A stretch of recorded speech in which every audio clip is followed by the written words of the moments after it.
Hizb ut তাওহীদের অধিকাংশ সদস্যই কিন্তু নারী।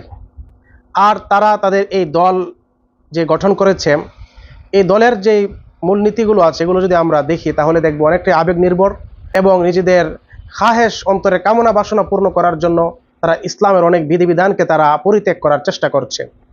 যেমন ইসলামের পর্দার বিধানটাকে তারা অস্বীকার করে, বিশেষ করে মহিলাদের চেহারা খোলা রাখাটাকে তারা বৈধ মনে করে।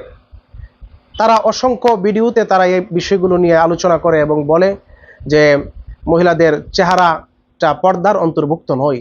অথচ আল্লাহ তাআলা সূরাতুন নূরের 31 নম্বর আয়াতের মধ্যে আল্লাহ এই শব্দে বলেছেন, ওয়ালা ইউবদিনা জিনাতাহুন্না, তারা যাতে মহিলারা যাতে তাদের সৌন্দর্যকে প্রকাশ না করে।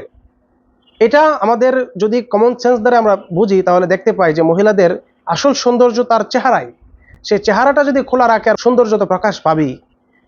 এবং অধিকাংশ মুফাসসিরিনে কেরামের ব্যাখ্যাও এটাই যে মহিলাদের চেহারাও তাদের সৌন্দর্যের অন্তর্ভুক্ত, চেহারাকে ঢেকে রাখতে হবে, এটা আল্লাহর নির্দেশ।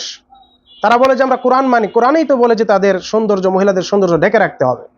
আসলে হিজবুত তাওহীদ তারা হাদিস মানে না, উলামায়ে কেরামকে তারা কটাক্ষ করে, এমনকি তারা কোরআনকেও মানে না, কারণ তাদের অন্তরের খায়েশ যার দ্বারা পূর্ণ না হয় সেটাকেই তারা মানে না।